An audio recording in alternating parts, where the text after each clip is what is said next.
Welcome to ESVN, the Emma Sports Vigeland Network show. My name is Emma Vigeland, and you know what to do, folks. Like the stream, subscribe, youtube.com/ESVN show, put on push notifications, rate us 5 stars wherever you are listening to this, and say hello to Bradley Alsop.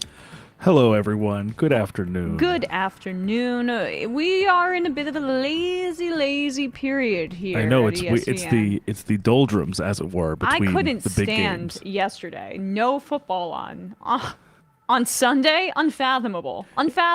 It was the first. It must have been the first weekend since the first weekend of September, I guess, since there had been no football. So a full 4 months that I have to retrain my brain to just adjust my entire schedule. Like, I don't need to worry about being home on Sunday. Yeah, I don't need to worry about sitting in front of my TV for 8 hours. Yeah, or going into the lab with a pen and a pad at the beginning of the day. Like, what props are gonna put me over the edge? Doing discrete math in front of your face. Exactly. Like the beautiful mind equations. Exactly. I don't have to do that anymore. I just have to wait until the Super Bowl is over, and then I get the itch again, and it's time to constantly watch the NBA and the NHL. That's right. Before we get into a little NBA talk and some more NFL talk, that was not a bad All-Star game, All-Star weekend for the NHL. I mean, they really got some celebrities out there, and I have a friend who is an NHL fan as well. He's an Islanders fan. And his contention is that NHL fans are a little bit too hard on Gary Bettman because he's done some things to grow the game with the limited ability that he has to actually work with, aka players that refuse to show their personality in public, a generally conservative attitude around hockey.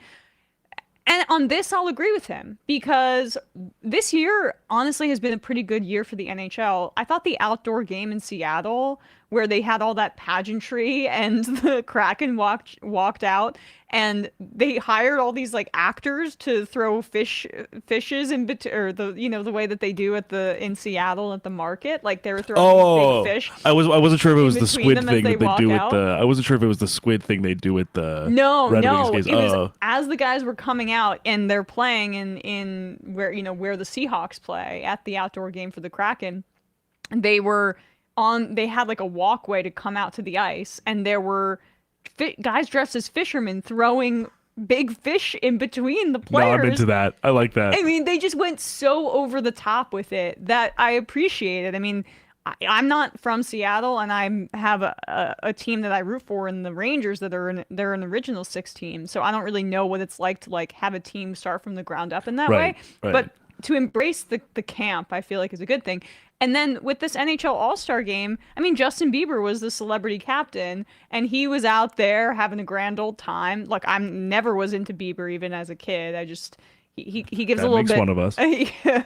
He seemed fine to me. I had my own obsessions with pop stars and things like that, but he just comes off a little bit like an F of a fuckboy. Oh, so I feel like since he was a lad, it's only gotten And I can appreciate the pickup artist energy. And it was cheeky when he was younger. It's just it didn't do it for me. I kind of was I see through this, and you're not really my.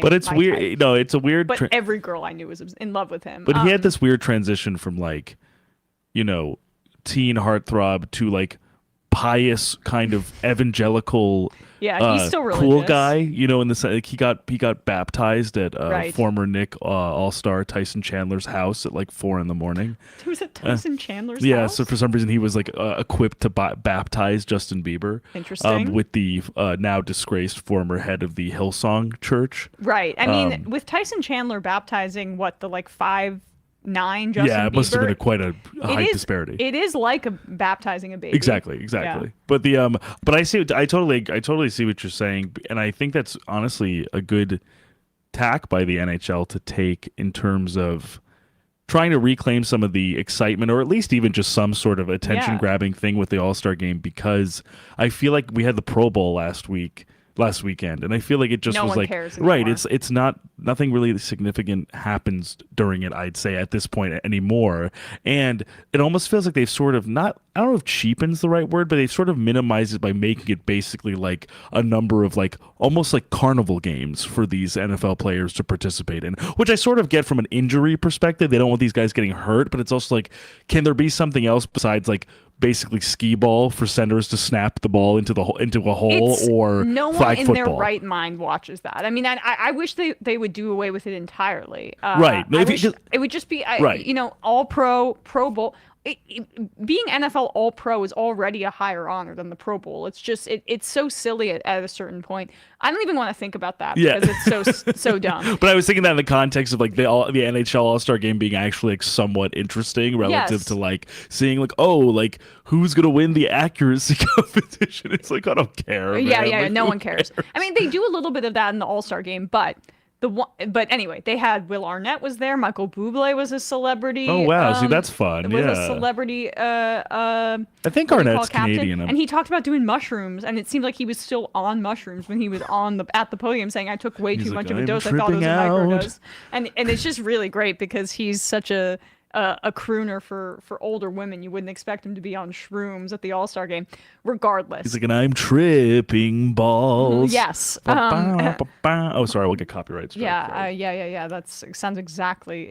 I'm like sorry. what happened. My note perfect Michael Bublé Impression. impersonation might get us in trouble. Long story short, I thought that was well done. The one thing they need to do away with, and this is the same thing with the freaking NBA All Star game, East and West.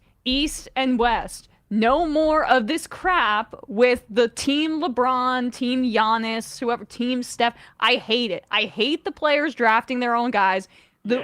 Especially with, they do it with like Team McDavid, Team Hughes, especially with the old All-Star games for the NBA, East and West. Like, they did away with this because at one point the West was so lopsided. It's not that way anymore. So can we go back to East versus West for the NBA All-Star game?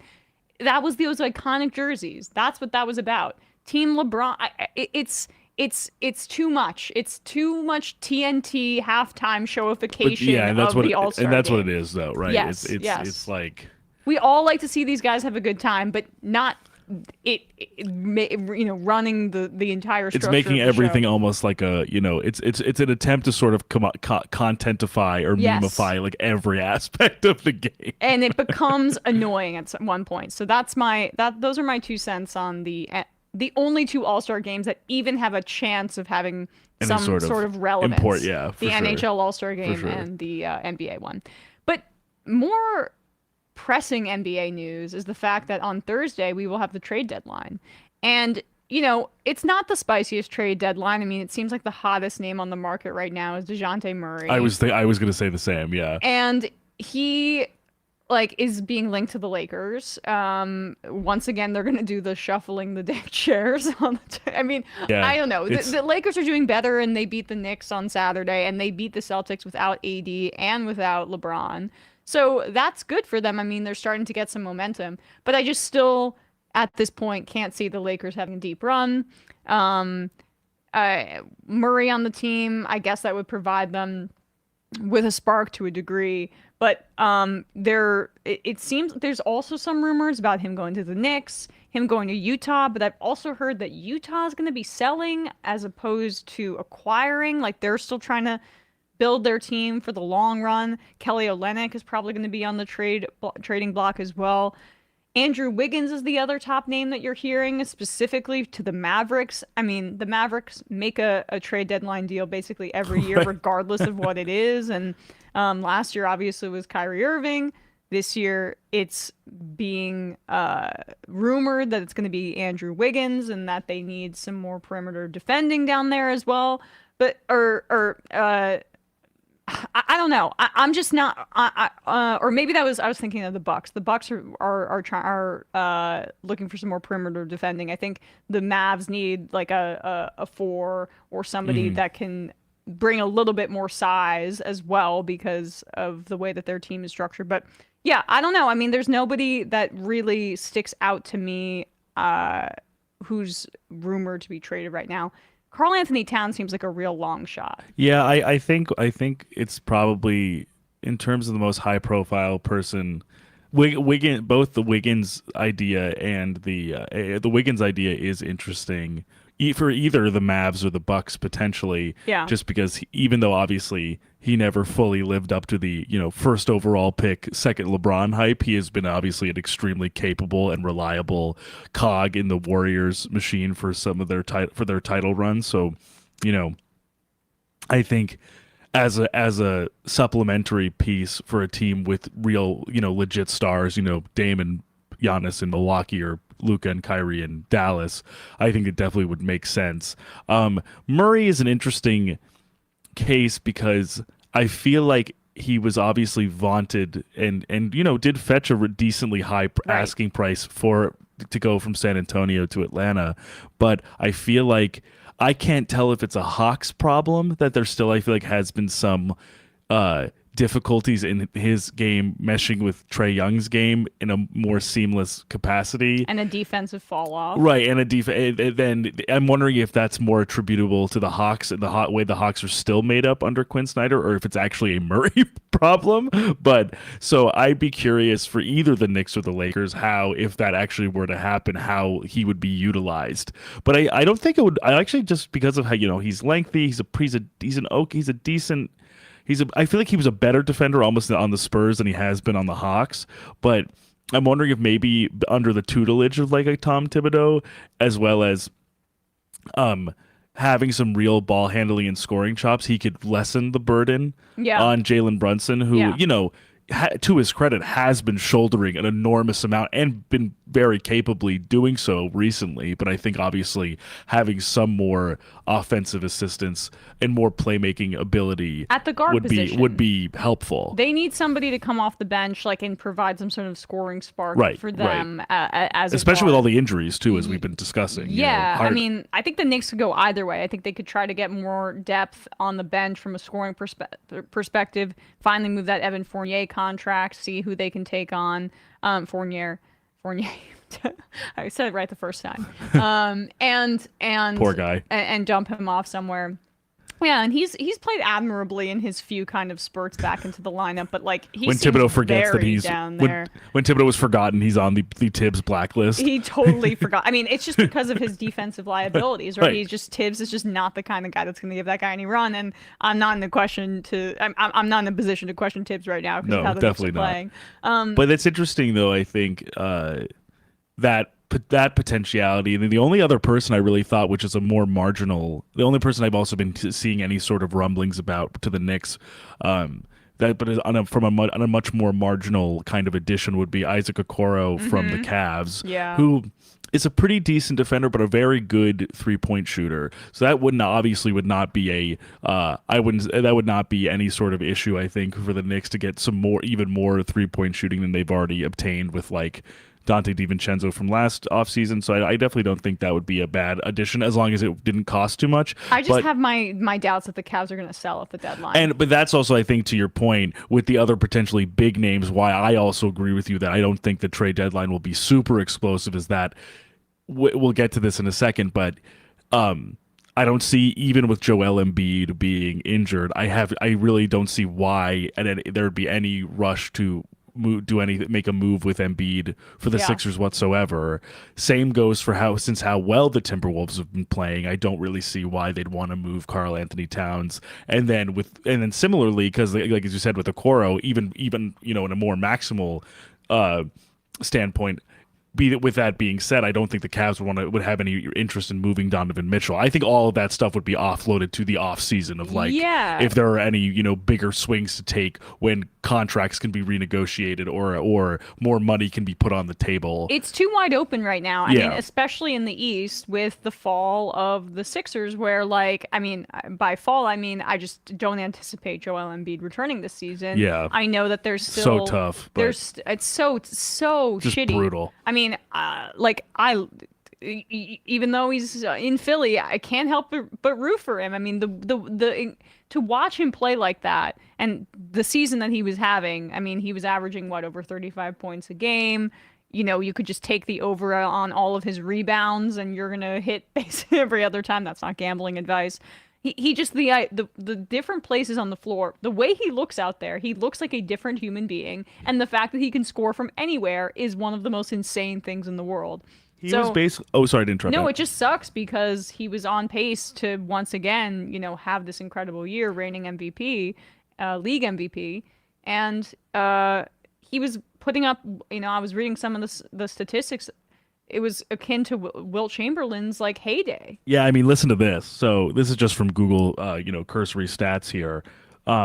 34 minutes a game, a little over 35 points, 53.3% field goal percentage, little under 37% from three, 11.3 rebounds, a little under 6 assists, 1 steal, almost 2 blocks a game. I mean, that is just like astronomical numbers. Oh, yeah. Just literally affecting every single aspect of the game on every possession, basically. And to your point, I think it's always been the difficulty is that with a player like Embiid is that it is so clear that when he is healthy, he can very arguably be considered outside of Nikola Jokic the best player in the league. Yeah. And then, but I think just by virtue of how he is built, certain injuries like this meniscus can be aggravated or accelerated just because he's such a large such a large person. And he moves so smoothly. Yeah. But I think because he does actually require so much movement, the guy's not standing still taking elbow jumpers.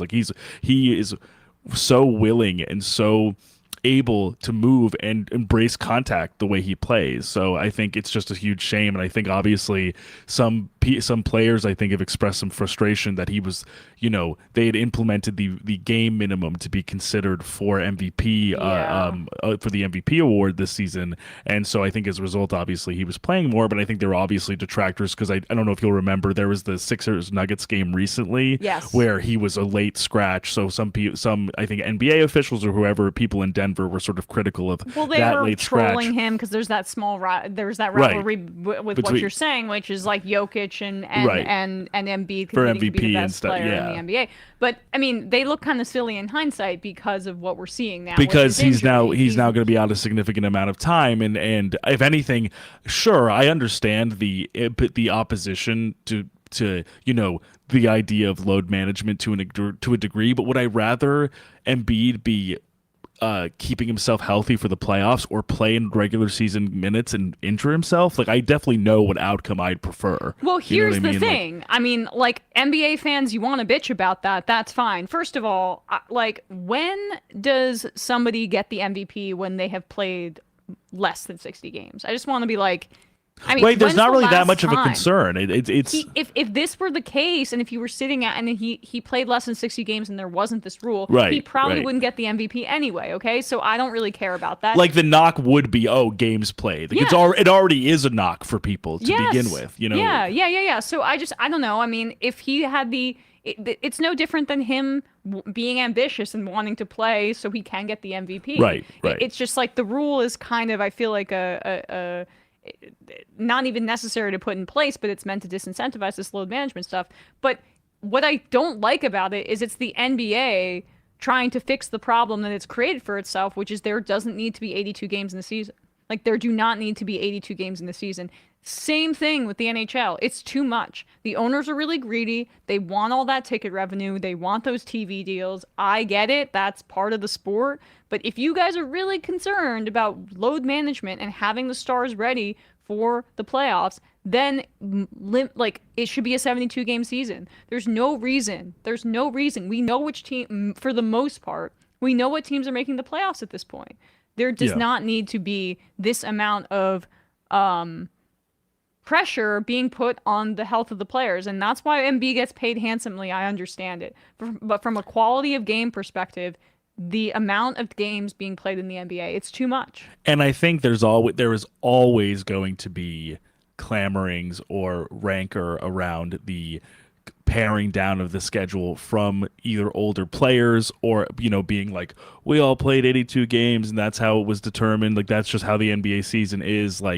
You have it's part of making it there is getting through the whole regular season and being and being the team that is able to make it through that and rise into the playoffs and win in the playoffs. Like I think there is some sort of I think almost like nostalgia argument slash like kind of almost like myth making argument of like you have to get through the 82 games, like that type of thing. But then on the other end of it, beyond kind of like the metaphysical aspect of that I think you hear people like Charles Barkley or whoever talk about. Yeah.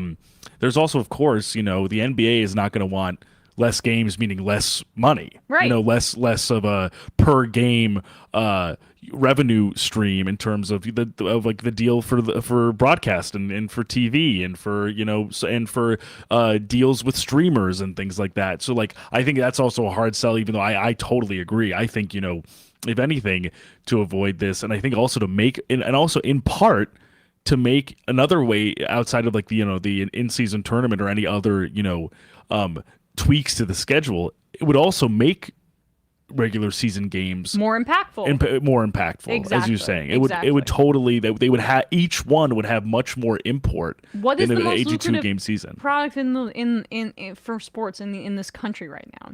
It's the league where they play 17 regular season. Right. I mean, I liked it at 16. I didn't even want it to expand to 17. And they expanded it for the same reason that we're talking about, which is to make more money off of it in the regular that's season. what adds to the drama of the NFL and why more people follow the NFL as a league than independent of their team than follow any of the other leagues in this country. So, I don't love it. It's just another like a kind of relic, I think, of a less pro player time. But the problem is like when you open that door, no one wants to turn off the spigot, right? And the money spigot, and now the 82 games are gonna like that would be a significant cut into the revenue for the owners. So that's I think how you would effectively deal with load management. So then when people get pissed at the players or the coaches for making these determinations, you guys set up a system where there's just too much on these guys, especially starters, and it's unfortunate. But hey, if the NBA wants to correct it, you know who to call. It's me. Yeah. I'll fix it for you. Emma's Adam Silver in a mask. Yeah, right, exactly. But yeah, so sucks about Embiid. I mean, the other Zach Lavine can't stay healthy either. He's having season-ending surgery. The Bulls are, just so mid. Arrested Development, that team. Talk about shuffling the deck chairs on the Titanic. That is the entirety of the Chicago Bulls. Basically, my entire life in double digits, age-wise. It just feels like this particular experiment of DeMar DeRozan, Zach Lavine, and Nikola Vucevic together has been proven to be unsuccessful, like in multiple installments, and somehow, some way, in 2024. None of them have moved teams, and Billy Donovan is still the head coach. Like, I say Arrested Development because it actually just feels like these guys are like suspended in time. Yeah. I feel like they are so overdue for like a huge teardown to like actually try and find some nucleus in whatever is left after they get rid of some of the bloat from the contracts of these guys, who are also not getting any younger. I mean, especially DeRozan and Vucevic are probably in their early 30s now. It's just astonishing to me to even like revisit and think, oh my God, like even after multiple drafts, multiple off seasons, these three guys are still on this team. The same head coach is there, and there have been no different results outside of a improbable play-in tournament victory. Yeah, it's very bizarre to me. I mean, I hope that they're sellers just for their own sake. Detroit's obviously going to be selling. Right. I mean, that's the entire reason that they have this season going on. Is Kuzma movable? That'll be another question, I think, for the trade deadline. The Wizards, I think they're gonna. I mean, I don't know. And the Nets are also going to be a team to watch. I think to move somebody. Bridges, we'll see. He doesn't seem to like playing in Brooklyn, so I would love to see Bridges on the Knicks, but that's. I'd chop my arm off. I know. So, that was just like Knicks fans doing a little bit of a victory lap after we beat them, and he had those comments after the game. But yeah, Portland's probably gonna be on the market. Yeah. Yeah, and I just expect, I think, the teams in the East that are not Boston to try to add guys, not Boston or Philly, because I think there's blood in the water now that Embiid is probably going to be out for the rest of the year. So like Bucks, or Knicks, a significant Cavs. amount of time. Bucks, Knicks, Cavs. Yeah, I could see that. I mean, the Knicks in particular, if they can shed that Fournier contract, they can take somebody on. They really can, and then kind of round out that roster. So, yeah, Knicks. But I mean, the Bucks. I don't know. Do they have the ability to make another move? Are they just like happy to have the 1-2 punch right now that they have in the starting lineup, and then see if that can elevate the rest of the team, especially with a new coach? I don't know. But like this 2 seed right now in the East is completely wide open. Yeah, totally. Is Especially OKC add a veteran presence to help their incredible young talent right. Yeah, could Sam Presti work even more magic than he already has? Right. I mean, they have the resources. Like they have totally. Totally. They're incredible. They're set up really, really well. It's so reminiscent of their old. I know of like literally the old OKC, the Harden, KD, Russell, you know, the young guys in 2009 or 2011 or whatever. Right. It's just like they really do have a ton of talent in that team. Let's just hope that they don't blow it this time. I know. Especially being it's definitely ahead of schedule, I think, relative to the preseason projections. And Shai Gilgeous-Alexander, basically, I would say still having a, MVP like season as well. Totally. I mean, and Chet Holmgren's ahead of schedule as well. I mean, speaking of other awards too, obviously since he didn't, play any of his rookie season, like he's eligible, I think, for Rookie of the Year, and that's so funny. Yeah. I mean, it's gonna go to Wemby, but he's like I'm sure. But I think Chet. But I think with Chet, just to his great credit, just seeing him play, you like. It's a little intangible, but you genuinely see how tough he is. Oh, yeah. Because I think there were concerns because of his frame. He wasn't going to be able to sort of like bang with guys in the post and draw contact and be as aggressive going to the line or like in attempts to go to the line. And he really doesn't shy away from it at all on both ends, because he also is going for blocks every chance he gets. He's a tenacious rebounder. Yeah. Like, he is such a home run so far, given his first season in the NBA. It's weird to say about a guy that's 7'1", but he plays bigger than he is. No, truly, because he has he's in a similar way, obviously, because he's not as tall. He's a few inches shorter than Wemby. It's a similar profile in that they're very tall but very lanky because they don't have it's not so often you see guys. It's like basically Wemby, Chet Holmgren, and Alexei Pokusevsky, another Thunder player, who are like these 7-footers who are sub 200 pounds. And with Chet, it doesn't really seem to affect how he plays when he plays tough. Like he's not getting pushed around on the block. It's amazing. So I mean, I'm loving this Thunder team, and I'm loving how I'm really excited for the Wolves too. Yeah, play both of them. Both teams playing really great basketball. They really are. I mean, I if those teams kind of stay together, that could be a really interesting Western rivalry for the years to come. Because Anthony Edwards is definitely trying to, I think, draw some heat with Shai, because he always says that he's hard to guard because he always gets all these calls. So really? That's and I what think he's Shai saying? doesn't really respond as much, but and is a great character, so I think he's willing to kind of manufacture some beef for the the young guys that he's his with his contemporaries on the Thunder. That's a great transition into some more trash talk complaining about the refs, which is that the way that Super Bowl week kicked off was Nick Bosa saying what he was being asked by the press, what do you think about the Chiefs offensive line? He said they hold a lot. First of all, if I didn't know that Nick Bosa loved Trump, I wouldn't like him, just on vibes alone. Like, I hate his whole soft talking, I don't give a shit attitude at the microphone. He's like a disrespectful a-hole. I don't like his energy. He's off-putting to me. He's very off-putting disarming. to me. So. And here's the thing, guys. I know that I don't love Taylor Swift, right? I don't love the whole manufactured thing around it. The whole right-wing stuff about it is overblown. I know the Chiefs have won it twice. There's just something that I don't like about this 49ers team. Like, I think I'm rooting for the Chiefs. I feel so. I don't like Nick Bosa, and I don't love the conversation around Brock Purdy. It's annoying. It's annoying. This is all of this I agree with, and I think it's very vibes based, obviously. But I agree, and it's also something where it's like I don't know, and also keep this in mind. I'm saying this as it's a very personal interpretation judgment I'm drawing here. Is just like I don't know how it's going to sit with me and my spirit if Brock Purdy wins a Super Bowl over Patrick Mahomes. Because it's going to be I think the the worst discourse is going to really make me want to do some bad Yes. things to myself. Yes. It's going to be really, really annoying. Like, I think the game is going to be awesome, and overall, I'm probably, like, there are many 49ers who I'd be happy to see them win a championship. Debo, Ayuk, McCaffrey, Trent Williams, Kyle Juszczyk. Like,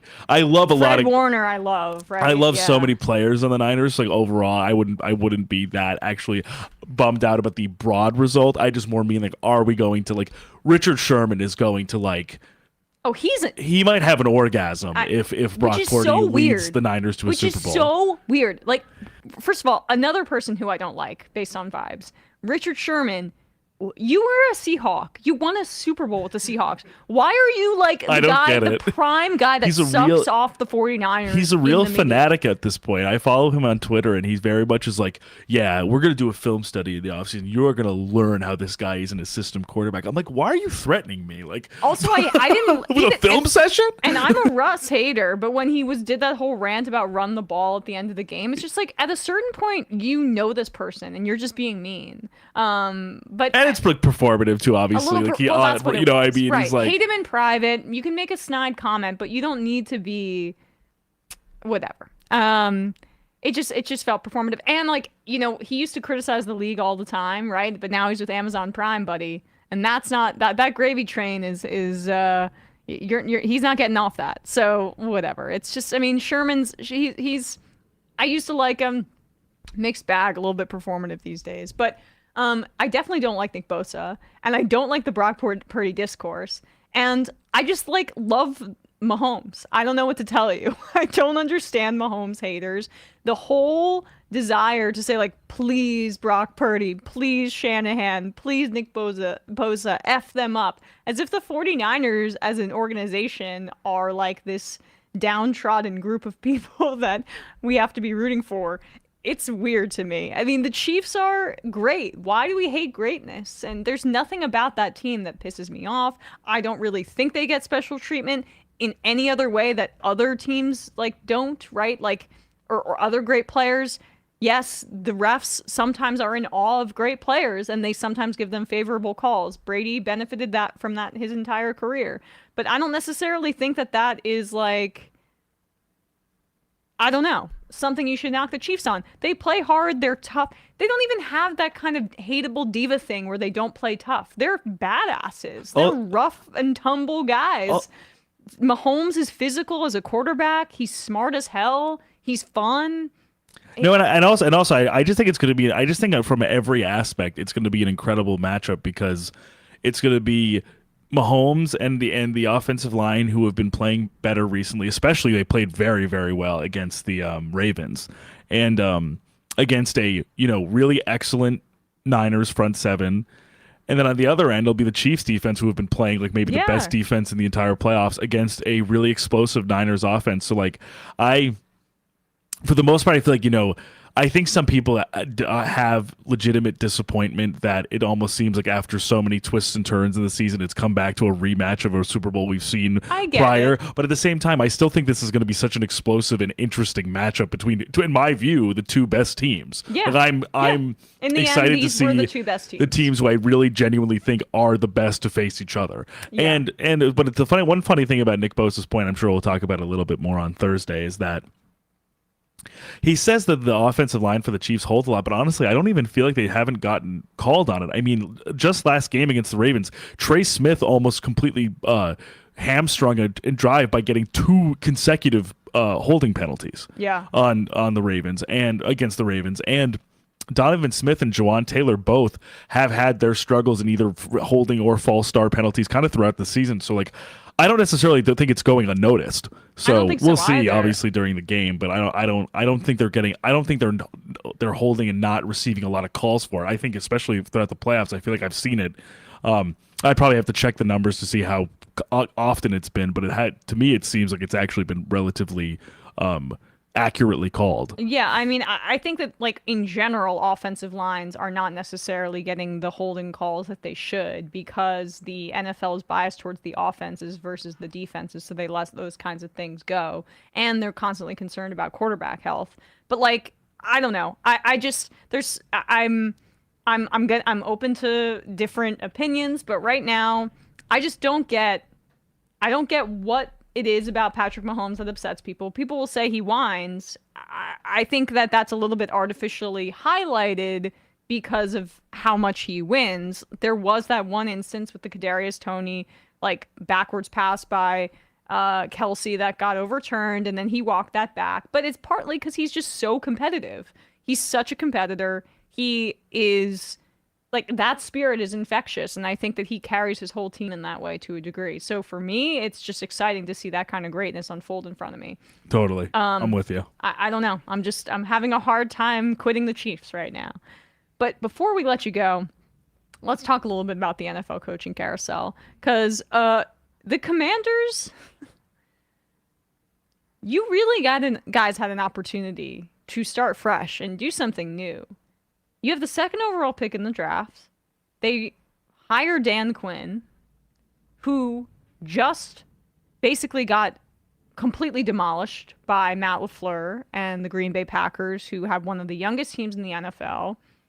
Their lack of experience was right there to be had, but Dan Quinn did not make any defensive adjustments, as was discussed by Micah Parsons on his podcast that we played last week, that he was not necessarily happy with the way that he was being utilized in that game. Yeah, and basically saying I don't make the calls for like where I go. I just like I get put where I get put. The game plan submitted before kickoff. Like he was very much saying, hey, if you want to blame somebody for how we played against the Packers, don't blame me. Blame the coaches. Blame the coaches.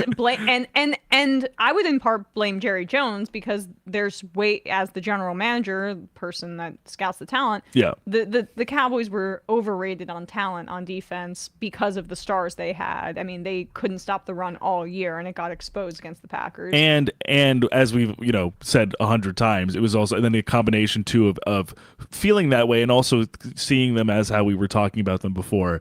A defense that relied a lot on speed and relied a lot on turnovers. Yes. Take away the speed element, take away the turnover element, and things start to change pretty significantly. And then, as we were both saying as well, the drop off in the run defense from Jonathan Hankins to Mozzie Smith, their first round pick, was very significant. And also, Leighton Vander Esch, one of their key safety linebacker, on the spine of their defense, was injured. So, and also having to rely on Vander Esch, who I think is in his early 30s as well, to begin with, was a tough sell. Like, yeah, I mean they are way too star, no pun intended, heavy on from a roster perspective. But Dan Quinn was always this guy, folks.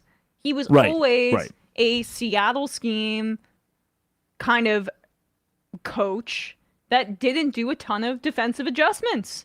And now it seems to me, Bradley, and I don't know enough, but he seems much more like the kind of guy that can appeal to ownership versus someone like Eric Bieniemy, who is now going to be on the outs from the Commanders again for some reason because he's a tough hard ass. Dan Quinn seems to be beloved by a lot of executive types in the NFL. And I just get the sense that he's a bit political in the league. That's just I don't have any idea of it. It's just what it seems like because the results make no sense. And it's just crazy to me that the Commanders had this opportunity to have a fresh start and they have the second overall pick in the draft. And they just got done with Ron Rivera, who was a defensively minded head coach who didn't make a lot of adjustments.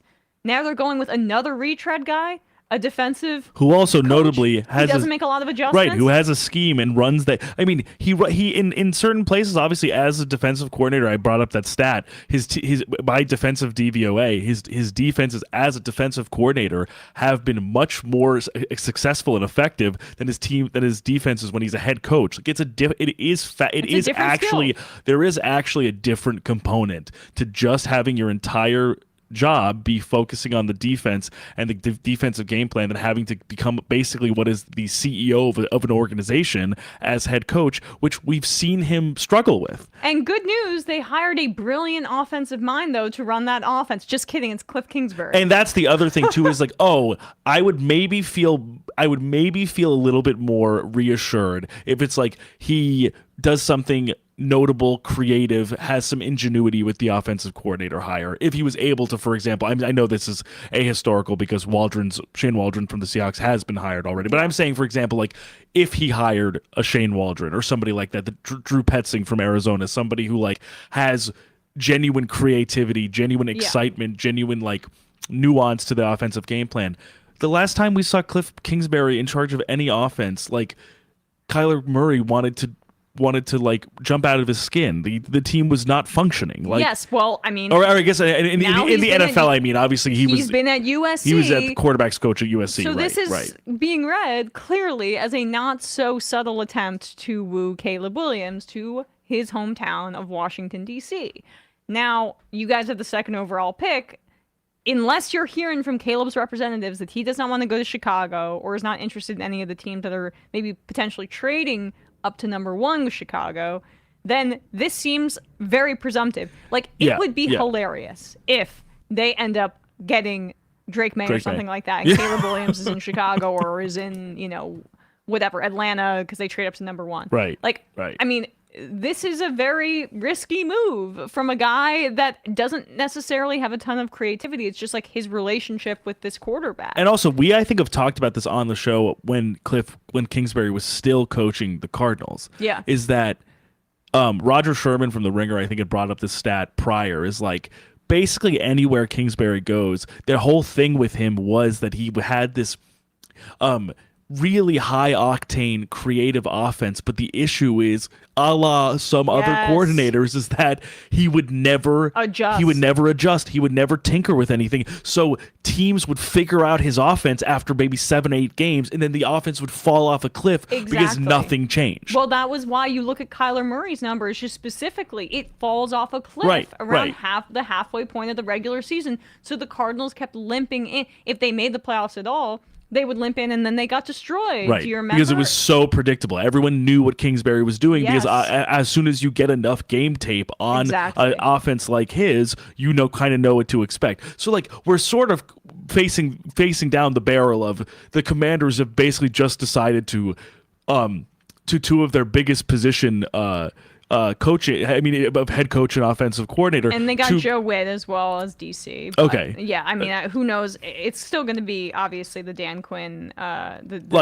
He's going to be the architect of the defense, presumably. Yeah. But he brought him over from the Cowboys. Right, I mean, he was the secondary so it's like coach. It's a lieutenant, sort of, to kind of help carry out the scheme and the plays. But, like, it just seems like two guys who are pretty stuck in their ways as to how they do their job with a team situation where you kind of like to have some sort of potential for explosiveness or for something completely different.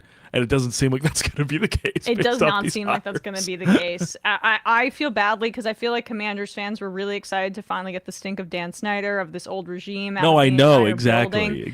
And they're just doing the most because Ben Johnson turned them down, they went to their second choice, and they did not. It just seems so risk averse. It seems as if there's not really any sort of imagination required for this type of these choices. And what does it say about like what Ben Johnson's feel was that he said, like, he had the opportunity to get his quarterback or his second choice. Right. Either way, Caleb Williams, Drake May, whatever you slice it. Still, you could easily sell a guy on that and say, like, this will be your guy. You're joined at the hip with this quarterback for your future. And he saw something in this organization. And Adam Peters, who came over from San Francisco. From San the Francisco. Niners, So, like, at least, although rumor has that he was the guy that sold everybody on Trey Lance, so I have my questions about him as well. But other than that, I mean, he's very highly regarded. Interesting. I remember learning about that because he was in contention for the Giants job when Maybe they went with Joe Shane. But maybe Adam Peters was like, "Hey Dan, yeah, you think Trey Lance would come over with yeah.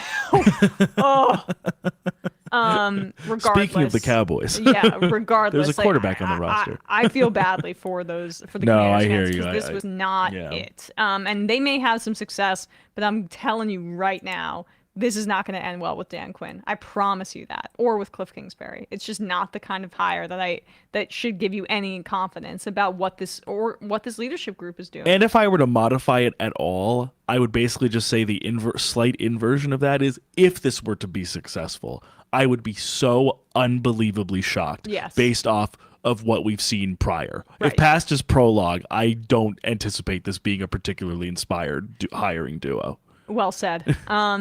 I mean, other than that, the Packers hired the head coach of the of Boston College. Jeff Hafley, I believe his name is, his defensive coordinator, formerly at Ohio State before he took the head coaching job. I thought that was a really, really interesting hire. I mean, it seems like a lot more of these college guys are leaving because, especially if you're at a program like BC, it's not easy to recruit. He was asked about it. He basically said, I just want to coach football, and I'm too. This is the situation that the NCAA has set up for themselves. Like, it's going to be a few super teams that have the ability to pay these players through NIL money, and the rest of these teams are going to get left in the dust. And the problem, folks, is that there isn't a system of payment for like wages for these players. So you wouldn't have to be basically fighting for scraps, if it was just standardized. So if the NCAA wanted to maintain like this kind of level of competitive parity or whatever, that for a while they want every fan base to feel like they have a chance, but that's not going to happen. It's going to be Texas, it's going to be Alabama, it's going to be Michigan, it'll be Ohio State, these places with big pocket, USC, UCLA potentially. These organizations that have the ability to pay through NIL money and have these huge financial backers, those are going to be the organizations that have success. And Boston College, which sucks because I have loved ones that went there and care about the school, and that program's done. I mean, when will they get another first? Zay Flowers will be their last first round pick in a long time. Yeah, Zay Flowers and Zion Johnson prior to the Chargers, but yeah, I mean, I think that we will definitely see, or maybe I'm curious if we'll see a significant pattern or something similar of either coordinators in college or head coaches in lower tier, like Power 5 schools, if they get the opportunity to get to the NFL, to, as you said, focus specifically on like scheme and strategy and play calling, as opposed to having to do all of the other executive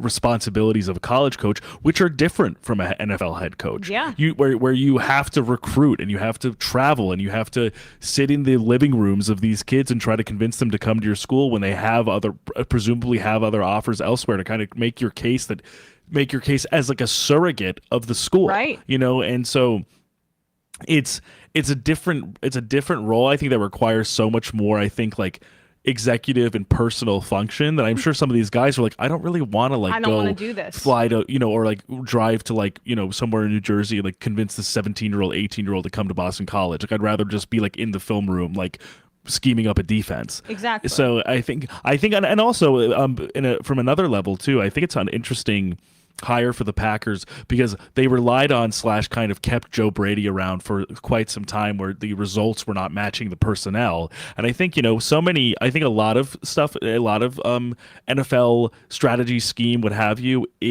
has been and is continuing to be cribbed from college. So I think honestly it's not a bad idea just to see a guy coming from a completely different world than what the Packers are accustomed to, and see what he can do with the defense, which has legitimately like a lot talented of players. Yeah, especially because he has history coaching defensive backs, and if he can get the most out of Jair Alexander and some of the players in that secondary, I think the Packers will be set up really, really well.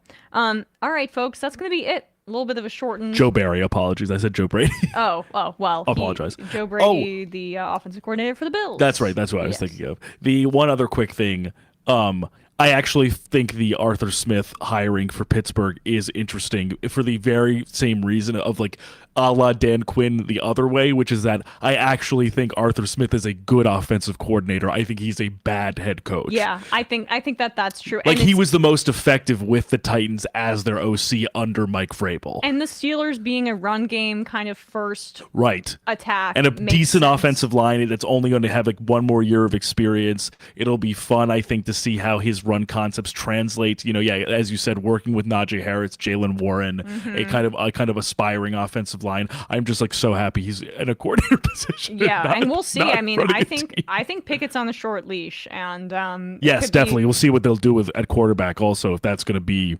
Mason Rudolph was their starting quarterback in the playoffs. I know, right? And if it's a real quarterback battle, look, I still think Pickett has more upside. But man, the fact that we're even having this debate, it's not exactly what they had in mind, I think, when they took Kenny Pickett in the first round of the NFL draft. All right, folks. We are going to wrap up. We will see you on Thursday. Bradley and I are within one game of each other in this competition, so the Super Bowl is going to determine it, folks. It's going to determine it. It's coming down to the wire. We will see you on Thursday for our last ESVN OT of the NFL season. Although maybe not the last, because one of them might have to be the punishment. Well, right. We'll figure it out. That'll be the last one associated with the with the competition. Right, yes. All right, guys. Appreciate you all. See you on Thursday. Bye-bye. Bye.